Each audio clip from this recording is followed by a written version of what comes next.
Everyone, हम UPSC के GS 3 के मेंस के सिलेबस और पीवाईक्यू उन दोनों को देख रहे हैं और ठीक है उनका एनालिसिस कर रहे हैं।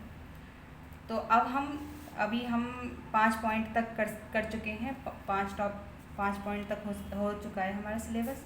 अगला टॉपिक है छठा वाला, भारत में खाद्य प्रसंस्करण एवं संबंधित उद्योग कार्यक्षेत्र और महत्व, स्थान, ऊपरी और नीचे की अपेक्षाएं, आपूर्ति श्रृंखला प्रबंधन।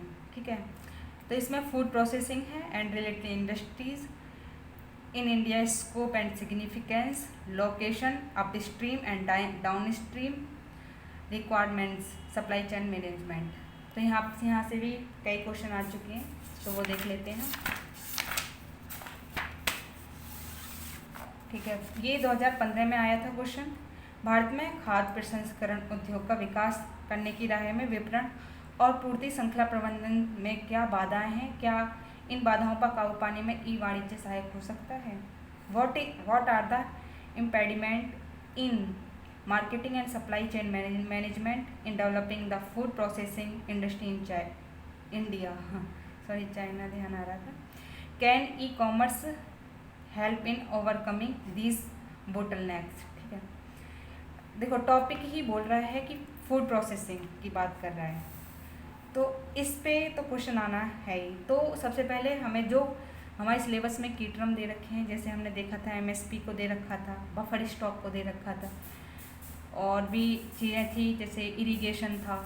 तो इन पे हमें छोटे छोटे टॉपिक बना लेने हैं, और जैसे कुछ की टर्म होते हैं एमएसपी और फूड प्रोसेसिंग, इनकी डेफिनेशन हम लिख सकते हैं, पहले से तैयार कर सकते हैं। अगर कोई क्वेश्चन आता है तो हमें ज़्यादा दिमाग लगाने की ज़रूरत नहीं पड़े और डायरेक्ट हम वहाँ पे लिख सकें आराम से। तो ये चीज़ हमें तैयार करनी है, ठीक है, और इसके ऊपर नोट्स होने चाहिए। तो अगर हम यहाँ पे अगर हम बात करते तो इंट्रो में हमें डायरेक्ट फूड प्रोसेसिंग देखते और उसके बाद उसकी डेफिनेशन स्टार्ट कर देते। पर एक ये भी होता है कि क्वेश्चन क्या पूछ रहा है, उसकी डिमांड के अनुसार हमें चीज़ें लिखनी चाहिए। अगर कुछ ध्यान नहीं आ रहा हो तो डेफिनेशन से हम इंट्रो लिख सकते हैं। ठीक है, भारत में खाद्य प्रसंस्करण उद्योग का विकास करने की राह में इन्होंने पूछा है विपणन मतलब मार्केटिंग और पूर्ति श्रृंखला प्रबंधन, सप्लाई चेन मैनेजमेंट में क्या बाधाएं हैं। ठीक है, जो हमारी जो कृषि है, अब हमने उत्पाद तो बना दिए, गेहूँ चावल ये सब हमारी कृषि के उत्पाद हो गए। ठीक है, अब इनका प्रसंस्करण भी तो करना है, इससे हमें चीज़ें भी तो बनानी है। गेहूं से हमें बिस्किट बनाने हैं, ब्रेड बनाने हैं, तो ये सब चीज़ें फूड प्रोसेसिंग में आ जाती हैं। फिर उनके विकास की राह में जो विपणन मार्केटिंग होती है, अब वो मार्केट तक जाएंगे।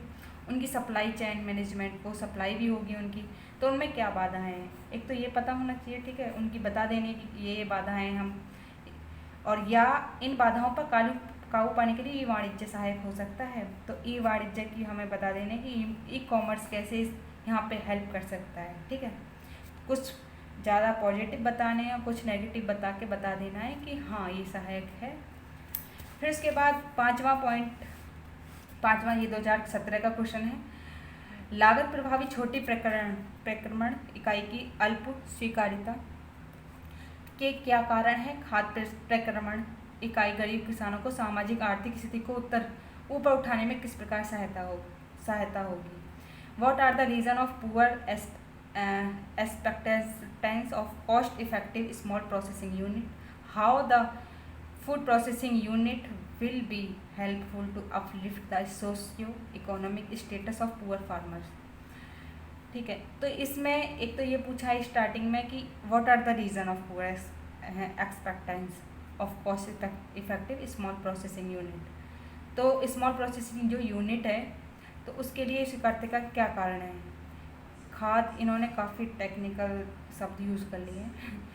तो फिर ठीक है, उसके बाद खाद्य प्रक्रमण इकाई, तो ये प्रसंस्करण ही बोल सकते हैं कि खाद्य प्रोसेसिंग जो यूनिट है किसानों की सामाजिक और आर्थिक स्थिति को ऊपर उठाने में किस प्रकार सहायता हो सकती है? देखो अगर हम बात करें तो जो कच्चा माल होता है, कच्चा माल ही समझ सकते हैं, जो किसानों के खेत में से कोई भी प्रोडक्ट बाहर निकल के आता है, गेहूँ चावल, तो उनका दाम बहुत कम ही होता है। ठीक है, अगर हम उससे कोई नई चीज़ बनाते हैं, तो अगर जैसे गांव गाँव में अगर उससे गेहूँ के से कुछ चीज़ें, जैसे कि अगर हम बात करें उससे मैदा निकाल ली, ठीक है, आटे से मैदा निकाल ली तो मैदा थोड़ी महंगी बिकेगी। उससे और कुछ बना लिया, बिस्किट बना लिए, ब्रेड बना लिए, तो वो और ज़्यादा पैसे में जाते हैं, ठीक है। तो ये हमारी सामाजिक और आर्थिक स्थिति को ऊपर उठाने में भी सहायता करते हैं। अगर किसान आपस में मिलके कोई भी फैक्ट्री चलाते हैं, कोई भी छोटी मोटी कोई छोटा मोटा काम करते हैं जो गेहूं और चावल से, तो वहाँ क्या होता है कि एक तो उनकी इनकम बढ़ जाती है उससे, और फिर घर की जो हालत है वो भी सुधरती है, और उनके बच्चे भी पढ़ते हैं, बच्चे पढ़ के फिर आगे उनका दिमाग चलता है। उसके बाद जब उनका दिमाग अच्छे से पढ़ाई में चलेगा, उन्हें रोज़गार मिलेगा, उनकी आर्थिक स्थिति अपना आप ही ख़त्म हो जाएगी, ठीक है। सामाजिक और आर्थिक स्थिति उनकी तो इस तरह से सुधार आता है। फिर अगला क्वेश्चन आ जाता है कि खाद्य प्रसंस्करण क्षेत्र की जो चुनौतियों के समाधान हेतु भारत सरकार द्वारा अपनाई गई नीति को सविस्तार स्पष्ट कीजिए। तो ये 2019 का क्वेश्चन है। Elaborate the policy taken by the government of India to meet the challenges of food processing sector। तो ये भी फूड प्रोसेसिंग से रिलेटेड था, ये भी और ये भी, तो हमें एक डेफिनेशन तो पता होनी ही चाहिए, ठीक है। फिर हम बता देंगे कि सरकार ने इसके द्वारा कौन कौन सी नीतियाँ अपनाई हैं और चुनौतियों के समाधान हेतु। तो पहले तो चुनौतियाँ बता देनी है कि खाद्य प्रसंस्करण क्षेत्र में क्या क्या चुनौतियाँ हैं और सरकार ने इन चुनौतियों को निपटान के लिए ये नीतियाँ अपनाई हैं, ठीक है। फिर इसके बाद 7वां पॉइंट आ जाता है। 7वां क्वेश्चन ये है, 2020 का क्वेश्चन है। ये देश में खाद्य प्रसंस्करण क्षेत्र की चुनौतियाँ एवं अवसर क्या हैं। खाद्य प्रसंस्करण को प्रोत्साहित कर कृषकों की आय में पर्याप्त वृद्धि कैसे की जा सकती है। What are the challenges and opportunity of food processing sector in country? How can income of the farmer be sustainability? Increase the encouraging food processing। तो इन्होंने पहले तो पूछा है कि खाद्य प्रसंस्करण क्षेत्र में क्या चुनौतियां हैं और अवसर क्या हैं, और कैसे प्रोत्साहित किया जा सकता है, कृषकों की आय में वृद्धि कैसे की जा सकती है, ठीक है, फूड प्रोसेसिंग में। देखो सैम, अगर हम बात करें एक अगर हमारे पास नोट होता इसका, अगर हम देखें फूड प्रोसेसिंग यूनिट का डेफिनेशन लिख लेते, फिर उसके सामने चुनौतियाँ क्या क्या, पहले तो उसके बेनिफिट क्या हैं, ठीक है, लाभ क्या हो रहे हैं, फिर उसकी चुनौतियाँ क्या हैं, फिर हमें और क्या अवसर मिल सकते हैं, फिर उसके बाद सरकार इस पर कौन कौन सी योजनाएं लेके आ रही है। तीसरा, हम अपने आइडियाज़ करके, मतलब आइडियाज़ देके और क्या सुधार किया जा सकते हैं इस सेक्टर में। तो इस तरह से अगर हम नोट्स बनाए ना तो पूरा टॉपिक ही कवर हो जाता है। अगर कोई भी क्वेश्चन बनता है तो इसी के इर्द गिर्द ही बनता है, और हम उसको अच्छे से अटेम्प्ट कर सकते हैं और नंबर अच्छे से पा सकते हैं। तो ये जो था 2015 में आया, फिर 17 में आया, 2016 को छोड़ के 17 में, 18 को छोड़ के 19 में आया, फिर 2020 में आया, ठीक है। तो ये कंटिन्यू बना हुआ है, तो ये पता होना चाहिए, ठीक है। Thank you.